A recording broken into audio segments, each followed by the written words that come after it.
Ai, Silas, eu vou ver a data, que aí no início a gente vai louvar aqui em nome de Jesus, tá bom? Ficar marcado aí, próxima vez aí.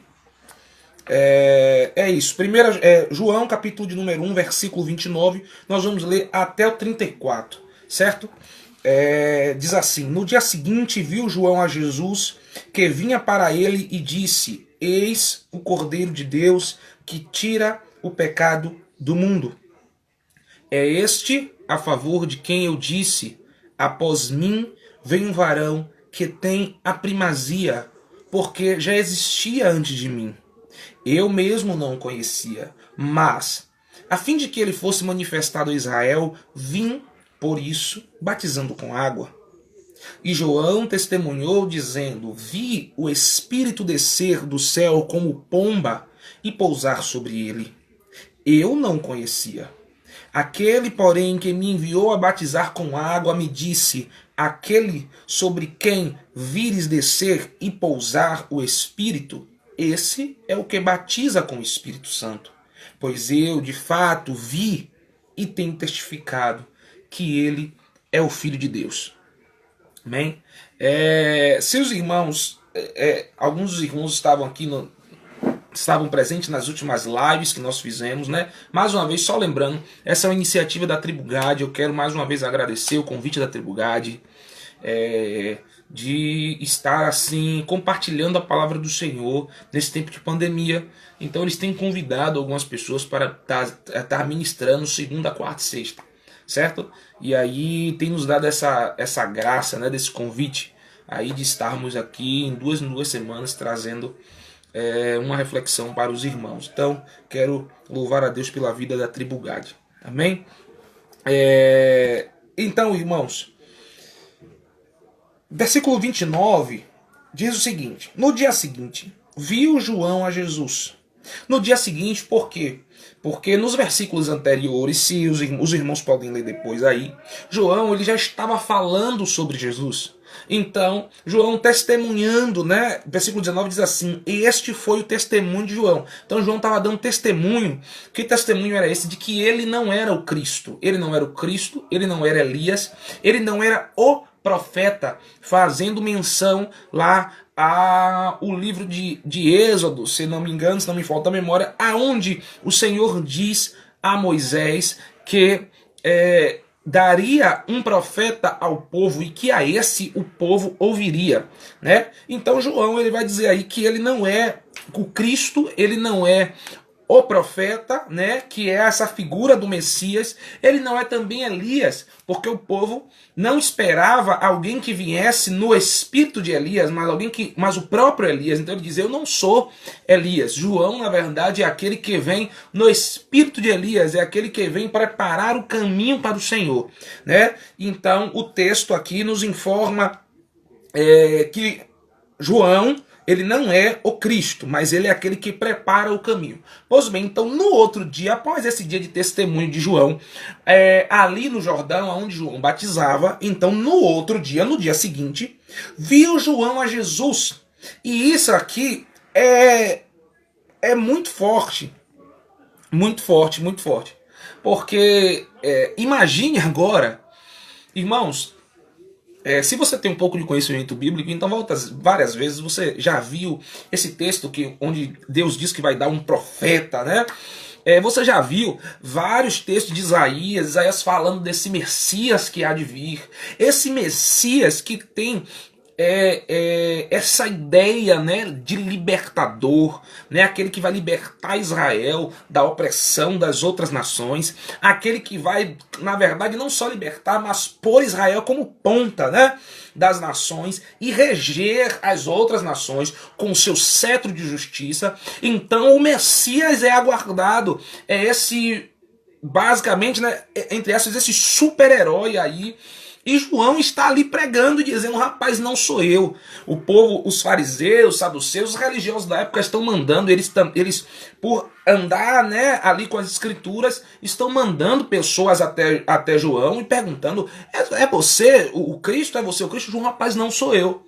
não sou eu. Então, provavelmente eles estão esperando alguém igual a João, né? Que venha com esse ministério assim tão aberto, igual João. Eles reconheciam o ministério de João, ou alguém maior do que João. E imagine agora, tá aquele monte de povo, um monte de gente, João tá ali no rio batizando pessoas. João já disse um dia antes que ele não era o Cristo, mas aquele que batiza com o Espírito Santo e outras coisas mais. O povo está ansioso, porque se João apareceu e ele disse que não é ele, mas ele é aquele que prepara o caminho, então o Messias está para vir. Veja bem, cria essa imagem aí na sua cabeça. E agora João está ali pregando e tal, e ele vê um judeu no meio do povo. Ele vê um judeu no meio do povo e ele diz assim: viu João Jesus que vinha para ele. Ou seja, está vindo ali no meio do povo. Um judeu, um galileu, né? Um judeu comum. Jesus não está vestido de forma diferente. Jesus não fala de forma diferente. Jesus tem a sua diferença na mensagem, né? Mas as palavras, Jesus não... me permita essa pequena crítica. Jesus não usa os nossos termos, né? Oi, varão.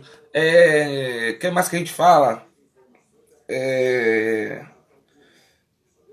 Bênção e outras coisas mais que caracterizam o evangélico, né? Nós temos os nossos jargões. Jesus não aparece com jargões. Jesus não aparece com roupas diferentes. Jesus é um judeu como qualquer outro no meio do povo. João aponta para aquele judeu e diz assim: eis o Cordeiro de Deus que tira o pecado do mundo. Eu não sei você, mas o que passa na minha cabeça, a imagem que passa na minha cabeça, é todo mundo olhando de lado e dizendo: esse aqui?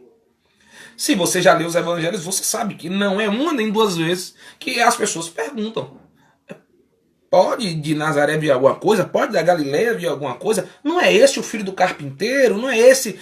Nós não vimos os seus irmãos, não vimos a sua mãe e tal. Ninguém leva fé naquilo que Jesus aparenta. E a gente vai falar já já qual é a diferença. A diferença até para o próprio João. Algo de diferente que tem em Jesus até para o próprio João. Mas imagine o tamanho do choque quando João diz assim: eis o Cordeiro de Deus que tira o pecado do mundo, e aponta para um galileu comum ali no meio do povo. É realmente algo que vai ali, né, chocar os judeus, que vai explodir ali a mente deles. Estão esperando o rei, o Messias, e aparece um galileu como qualquer outro ali no meio do povo, que ainda vai até João. E aí você lembra da história, que Jesus não só chega sem pose, como ainda olha para João e diz: é necessário que você me batize. E João diz: não, o senhor que tem que batizar. Ele vai dizer: não, é necessário que você me batize. Então Jesus quebra toda essa ideia messiânica desse herói salvador. Ele promete que virá sim da segunda vez. Mas dessa vez ele aparece como um mero galileu, mero judeu ali entre tantos outros. E aí João usa essa frase maravilhosa, onde ele diz: eis o Cordeiro de Deus que tira o pecado do mundo. Meus irmãos, quando João ele diz eis o Cordeiro de Deus, primeiras imagens que vêm na minha mente, eu lembro do cordeiro que foi cortado, imolado, para livrar o povo do Egito. Então eu lembro desse. Eu também lembro de Moisés, de Abraão. A Bíblia diz que Isaac estava lá posto para ser imolado, né? E Deus então vai mostrar que não é Deus, não é comparado aos demais deuses que pediam crianças, nem nada disso, e ali testando a fé de Abraão. O Senhor diz assim: olha, Abraão, você não precisa matar a criança, Abraão. Eu preparei um cordeiro, e a Bíblia diz que tem um cordeiro ali preso na árvore, nos arbustos, né? Israel vai fazer um bezerro de ouro, né, no deserto, quando Moisés fica 40 dias no monte. O cordeiro também está ali no ritual, né, do templo, aonde Você levava ali o animal, colocava a mão na cabeça do animal, o sacerdote não fazia o ritual, onde se entendia que o pecado daquela pessoa está passando para aquele animalzinho ali, e então o animalzinho era sacrificado. A gente sabe toda essa história aí. Ou então, se não sabe, fica sabendo agora de toda essa ideia do cordeiro que está aí no Antigo Testamento, né? Isaías 53 vai dizer que ele foi como um cordeiro, né, imolado, e depois como uma ovelha muda também. Lá em Isaías 53 fala tanto de cordeiro como de ovelha muda. Então tem toda essa... Se tem nas nossas, imagine na cabeça dos judeus toda essa figura, certo? E João então diz, eis o Cordeiro de Deus, só que ele continua a frase e ele diz que tira o pecado do mundo. E é lógico, meus amigos, que quando você ouve isso, eu e você, nós ouvimos isso, nós pensamos no amor de Deus, nós vamos logo para João 3,16, que diz assim, e Deus amou o mundo de tal maneira que deu o seu Filho unigênito para que todo aquele que nele crê não pereça, mas tenha a vida eterna. É isso que vem na nossa mente logo. Então esse é o Cordeiro de Deus que tira o pecado do mundo. Esse é o Cordeiro de Deus que se entrega pelo mundo. O problema todo é que não é só essa leitura que o judeu ele faz de Jesus. Primeiro, lembre, eles estão esperando o Messias libertador. O Messias libertador. Eles não estão esperando aquele que vai morrer. Lembra de Pedro, quando Jesus diz, olha, o Filho do Homem ele tem que morrer. Filho do homem, ele tem que morrer para depois ele ressuscitar. O que é que Pedro diz? Pedro diz, Senhor, repreende Jesus e diz, Senhor, não digas isso. Então Jesus olha para ele e diz, para trás de mim, Satanás, porque cogitas das coisas do céu e não das coisas da terra. Então, os judeus eles não estão esperando o Messias sofredor. Eles estão esperando o Messias vitorioso. E eu gosto muito da explicação de que Judas, quando entrega a Jesus, ele está imaginando que quando os romanos prenderem Jesus, então Jesus mostrará quem realmente é o Messias libertador e vitorioso.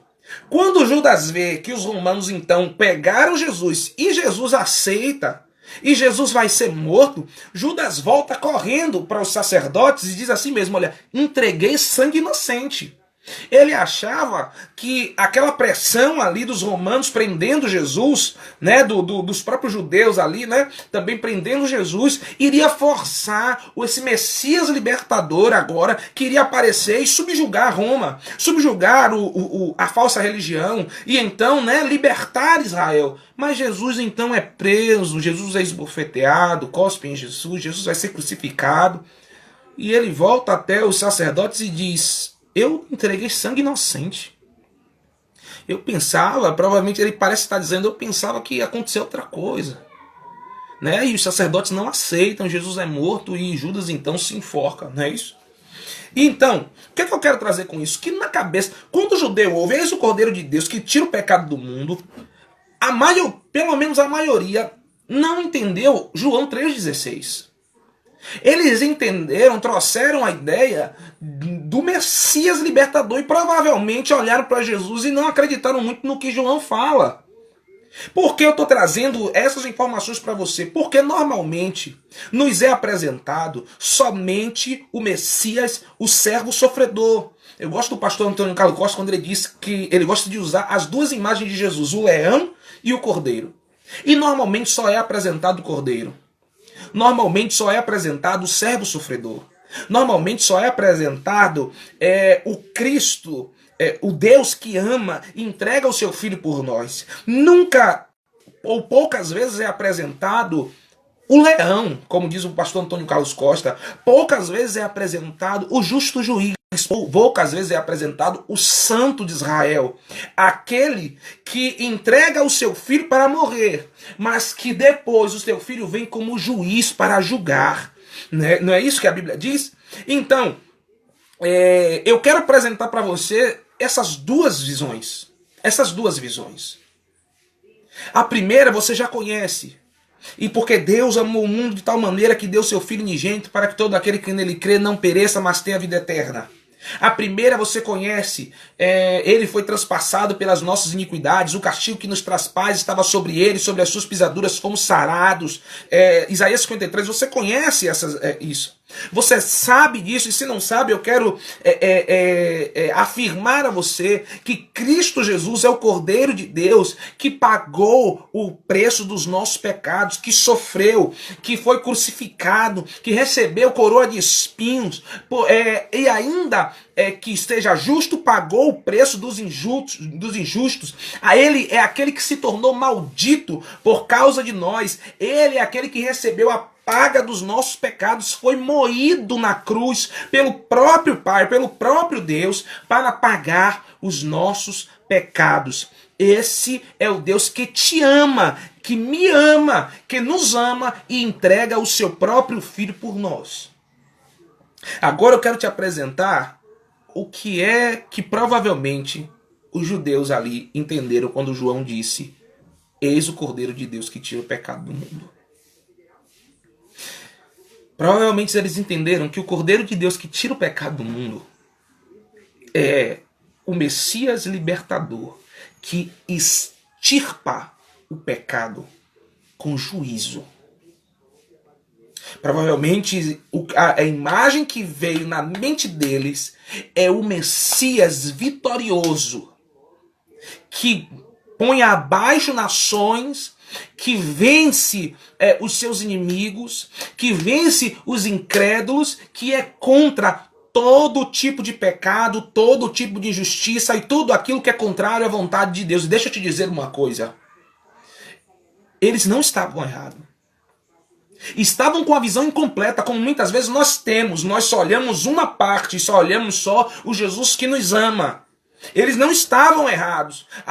Talvez errado por não entenderem o servo sofredor, mas não estavam totalmente errados por entender o Messias libertador. O primeiro, quando Jesus vem a primeira vez, ele vem para sofrer, mas a segunda vez a Bíblia diz que ele vem para vencer. Ele vem para extirpar o mal, ele vem para extirpar o pecado e também para lançar no inferno todo aquele que faz coisas contrárias à vontade do seu Pai. Ele é o Santo de Israel. Ele é aquele que no qual é justo, totalmente justo, e que é apto a julgar a todos. Ele é aquele o qual a igreja se prostra, louva, engrandece em temor. Ele é aquele em qual as escrituras falam dele desde o princípio, desde Gênesis, e nós aprendemos que existe um culto a ser prestado, que existe reverência a ele, que ele é um Deus de amor, mas ele também é um Deus de juízo, que ele é um Deus de amor, mas ele também é um Deus santo, e a sua santidade faz com que ele não aceite o pecado, mas seja contrário ao pecado. Tudo isso engloba o Cordeiro de Deus que tira o pecado do mundo.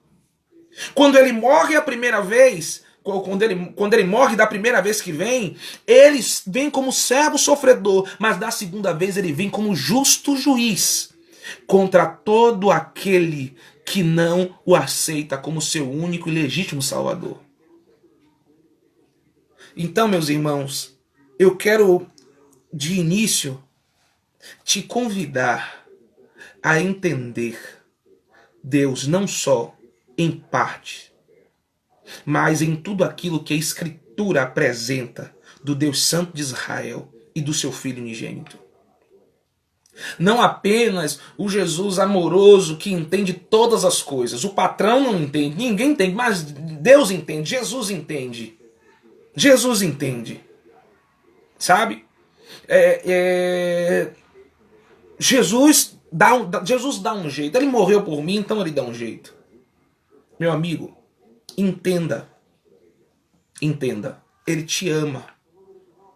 Mas ele também é juiz. Ele é amor, mas também é justiça. Ele é amor, mas ele também é a santidade. Assim como ele era Deus em carne, é também a santidade em carne. Lembre que ao mesmo tempo em que ele come com pecadores, ele é o mesmo que olha para fariseus e diz assim: raça de víboras. João diz isso, né? Sepulcros caiados. Então, não podemos apenas olhar para uma parte e abraçá-la como se não existisse outra. Nós precisamos entender Deus na sua totalidade apresentada nas Sagradas Escrituras. Nós precisamos entender Cristo Jesus na sua totalidade apresentado nas Sagradas Escrituras. Versículo 30 diz assim: este é a favor de quem eu disse, após de mim vem um varão que tem a primazia, porque já existia antes de mim. Então, se você não assistiu, tem aí no meu Instagram as outras mensagens. A gente fala desse Deus pré-existente, né? Jesus como Deus pré-existente, ou seja, Jesus é o próprio Deus. Ele já existia antes da fundação do mundo. Ele estava com o Pai. Tudo o que foi feito, como João diz no versículo, nos primeiros versículos, né? Tudo o que foi feito existe por conta dele, porque sem ele nada do que foi feito viria a existir. Então Jesus é esse Deus pré-existente. No versículo 31, João diz: eu mesmo não conhecia. E aqui é algo para a gente notar.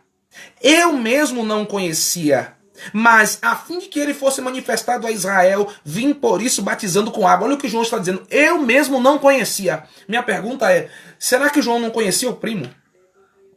João, aquele que a Bíblia diz que quando Isabel encontra Maria, o menino começa a saltitar por ouvir a voz de Maria. Né? Porque já desde o seu ventre era cheio do Espírito Santo. Será que ele não sabia quem era Jesus? Ou quando ele estava dizendo que ele não conhecia, ele estava falando da missão salvadora, não sabia que aquele ali era o Messias? João está falando agora daquilo que foi apresentado só neste dia aqui, quando ele diz: eu mesmo não conhecia, eu estava com ele, mas não sabia que era ele o Messias. Onde é que a gente vai ver isso? No versículo 32 em diante, ele vai dizer: e João testemunhou, dizendo: vi o Espírito descer do céu como a pomba e pousar sobre ele. Eu não conhecia, ele repete. Aquele, porém, que me enviou a batizar com água, me disse: aquele sobre quem vires descer e pousar o Espírito, esse é o que batiza com o Espírito Santo. Ou seja, até aquele momento, ele não ver Jesus como Messias Salvador. Ele está esperando a promessa daquele que o enviou a batizar. Aquele que o enviou a batizar, que é o próprio Deus, diz assim: olha, quando você vê o Espírito em forma corpórea de pomba descer sobre o homem, aquele ali é o que batiza com o Espírito Santo. Então, enquanto você não vê, você vai batizando com água, preparando o caminho para ele. Presta bem atenção nisso aqui. O que é que identifica então Jesus no meio de todos os outros judeus, no meio de todo Israel ali, do meio de todos aqueles homens que estão, a Bíblia vai dizer que grande multidão ia até João Batista para ser batizado. O que é que faz a diferença em Cristo Jesus? João ver o Espírito Santo descer sobre ele. O Espírito Santo é o que diferencia o cristão de todas as demais pessoas. E aqui me permita, por favor, não se chateie comigo, mas o cristão, ele não se diferencia por roupa. Não se diferencia por roupa. A Bíblia nos orienta a se vestir decentemente. Mas quem traz essa ideia de que pode e o que não pode usar são os homens. A Bíblia não diz isso. O crente, ele não é separado por roupas. Ele não é santo por roupas. Muito menos por jeito de falar. Não. Pelo contrário, meus irmãos. É normalmente aí que vem o engano. Normalmente é aí que vem o engano. Quando nós começamos a reparar, não nos frutos, mas começamos a reparar em roupa, no jeito de falar, no jeito de pregar, no jeito de cantar, entendendo que aquilo ali é a prova de que a pessoa é cheia do Espírito Santo de Deus, enquanto na verdade pode ser mero teatro. O que é que fez a diferença? Como é que João avistou e disse assim, ó, aquele ali é o Cordeiro de Deus que tira o pecado do mundo. Ele viu o Espírito descer sobre ele. E o que é que te diferencia? E o que é que me diferencia nesse mundo que o próprio João, nos versículos anteriores, chama de mundo de trevas? É a presença do Espírito Santo dentro de mim e dentro de você. Aquilo que Paulo vai chamar como selo. É ele que dá a certeza de que nós somos salvos. É ele que dá a certeza de que nós somos de Deus. É ele a garantia de que nós estaremos com Cristo naquele grande dia. O Espírito Santo de Deus é quem faz toda a diferença no crente. Não é roupa, não é modo de falar, não é se usa adereço, se não usa adereço, se usa batom, se não usa batom, se ouve certo tipo de música, só música erudita, ou se ouve rock, ou se ouve qualquer outra coisa. Nada disso caracteriza o crente. O que caracteriza o crente é a presença do Espírito Santo de Deus. Esse aqui é o que a gente precisa trazer pra gente. O que nos caracteriza é a presença do Espírito Santo de Deus. E aí o apóstolo Paulo diz lá em Efésios: não vos embriagueis com vinho, mas o quê? Coloca um roupão branco até aqui. Não. Não vos embriagueis com vinho, mas enchei-vos do Espírito Santo de Deus. Quando ele fala de forma prática, lá no capítulo 4 e capítulo 5, Paulo diz assim: olha, aquele que mentia não minta mais. Aquele que roubava não roube mais. Ele vai então falando aquilo que o crente deve fazer. Ele diz assim mesmo: não entristeçais o Espírito Santo de Deus, no qual foste selado. Então essa é a marca do cristão. E é por isso, e aí me permita se você também não entende dessa forma, certo? Mas é por isso que nós entendemos que o homem recebe o Espírito Santo de Deus no momento em que ele aceita Jesus. Ele é batizado no Espírito no momento que ele aceita Jesus. Entendendo que todo homem que diz sim, não levantar da sua mão, mas que crer no seu coração que Cristo Jesus é o Filho de Deus, este homem já recebeu a visita do Espírito Santo de Deus, já foi batizado com o Espírito ou no Espírito Santo de Deus, porque é só através do Espírito que o homem consegue reconhecer Cristo Jesus. Lembre, João viu o Espírito descer e reconheceu que era o Cristo. Assim acontece conosco. Não é no levantar de mãos também, mas é simplesmente quando o homem reconhece a Cristo.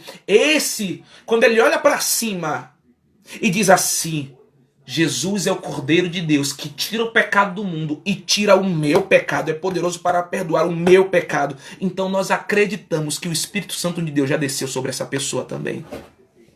Já desceu sobre ele. Por quê? Porque ele reconheceu o Cordeiro de Deus. Porque ele disse algo que só poderia vir da parte de Deus, que só poderia vir do Espírito Santo de Deus dentro dele, o convencendo da justiça, do juízo e do pecado.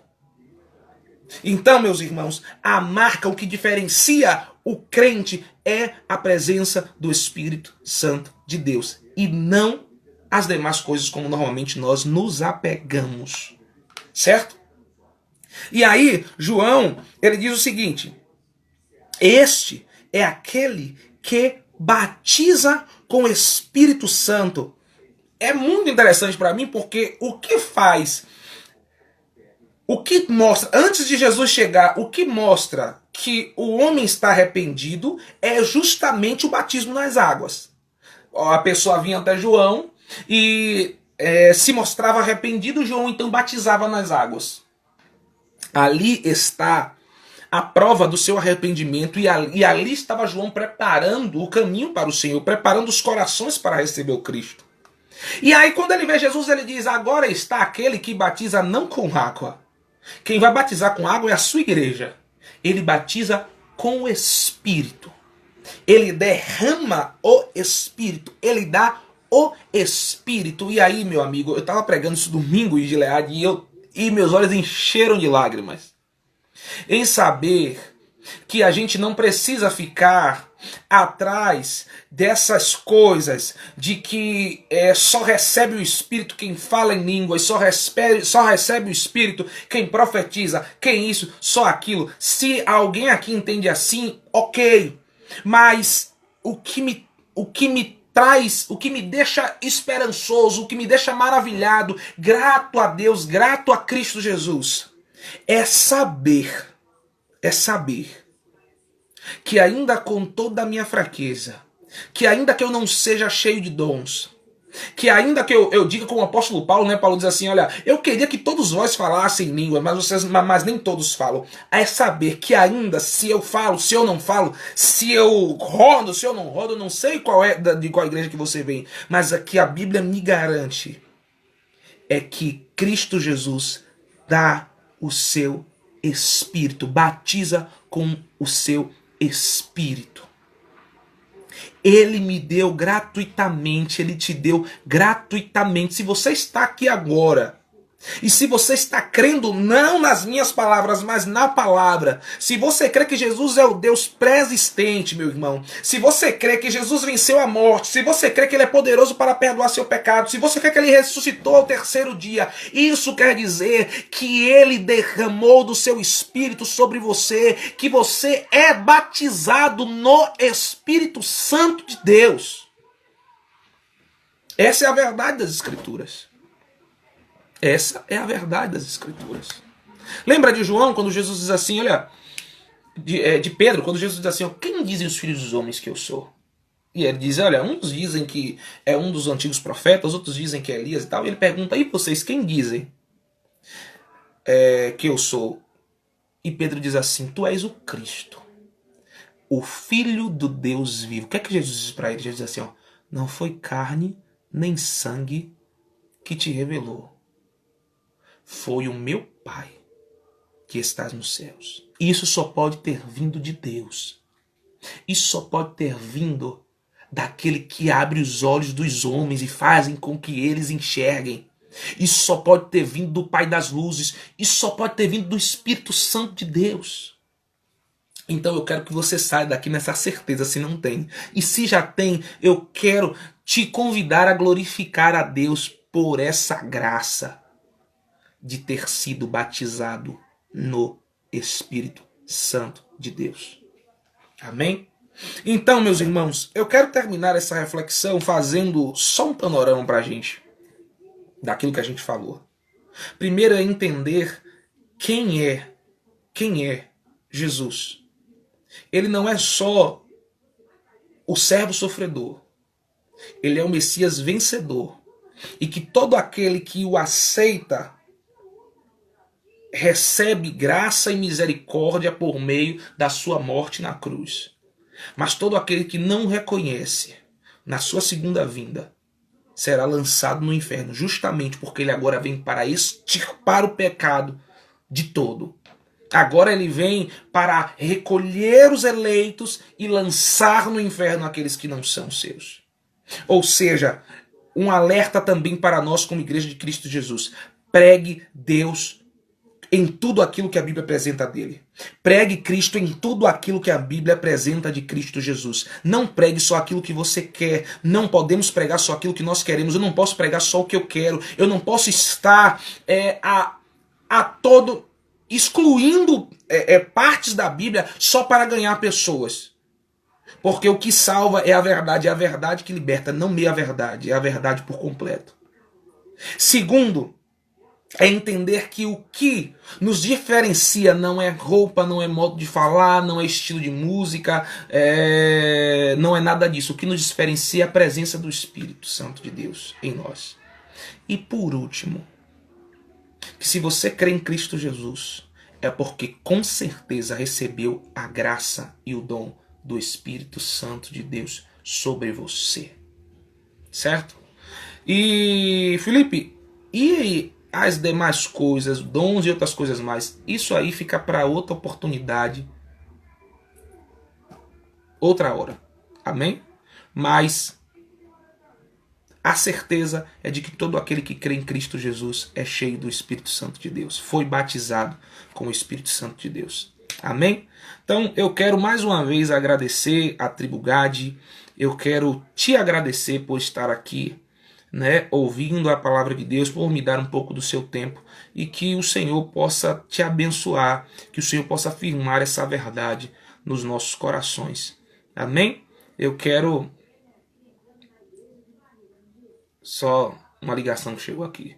Eu quero orar com você mais uma vez, certo? E eu quero te convidar a fazer uma oração de gratidão. Vamos orar agradecendo a Deus pelo dom do seu Espírito dentro de nós. Amém? Vamos orar. Santo e eterno Deus, Pai que estás no céu, Senhor, nós te bendizemos, ó Pai, por esse momento, nós te bendizemos, ó Pai, pela tua palavra, pelas verdades das tuas sagradas escrituras. E nós somos gratos, Senhor, pelo dom do Espírito que deste a nós. Porque derramaste, Senhor, sobre todo aquele, Senhor, que crê no teu Filho. Ó Deus, que essa possa ser a nossa principal diferença. Que nós possamos, Senhor, nos livrar dos adereços que os homens colocam na santidade. E viver o que a tua palavra diz. Que santidade está ligada a teu Espírito e frutificar do teu Espírito. Viver no teu Espírito. Que isso seja uma verdade para nós. Independente dos adereços. Que possamos, Senhor, dizer que não mais vivemos nós, mas que o teu Espírito vive em nós, que o teu Filho Jesus vive em nós, Senhor. Que a nossa vida seja testemunho. Senhor, que as pessoas possam dizer como João, ó Deus, que vem em nós o teu Espírito Santo. Que reconhece que somos de Deus porque vem em nós o teu Espírito, Senhor. Não verão como pomba descendo, Senhor, mas os nossos frutos dirão, Senhor, que somos teus e que nos deste essa graça. E que assim seja, Senhor, sobre a vida da tua igreja, Senhor, que vive um momento tão difícil, um momento tão conturbado, um período, Senhor, tão difícil, ó Deus, mas que possamos viver a tua palavra, que possamos andar conforme a tua palavra e crer naquilo que a tua palavra diz. Obrigado por cada irmão que está aqui, Senhor. Que o Senhor possa estar abençoando, que o Senhor possa estar firmando cada vez mais, Senhor, no teu Filho amado Jesus, ó Pai. Ó Deus, abençoa a Tribo Gade, Senhor. Abençoa a Primeira Igreja Batista em São Caetano, Senhor. Fortalece-os em ti, Senhor. Firma-os em ti cada vez mais. Firma-os na tua verdade. A tua palavra é a verdade, Senhor. E que continuem a crescer na graça e no conhecimento do teu Filho amado Jesus, Pai. Obrigado por tudo, Senhor. Em nome de Jesus e para a glória de Jesus. Que o amor de Deus, que a graça do seu Filho amado Jesus e que as consolações do seu Espírito Santo, que foi derramado sobre mim e sobre você, seja com todos nós. Em nome de Jesus. Amém? Um beijo, Lorena. Um beijo, Lorena. Deus abençoe. Se eu não estiver confundindo a Lorena, tá certo? Irmã Gel, obrigado mais uma vez. Irmã Rose, graças e paz, irmã Rose, saudade. Pedrinho, Roberta. Jó, você tá por aí, Jó? Deus abençoe. Deus abençoe ali, Deus abençoe, irmã Mônica. É isso, irmão. Deus abençoe cada um de vocês. Um abraço. Fiquem com Deus. Tchau, tchau.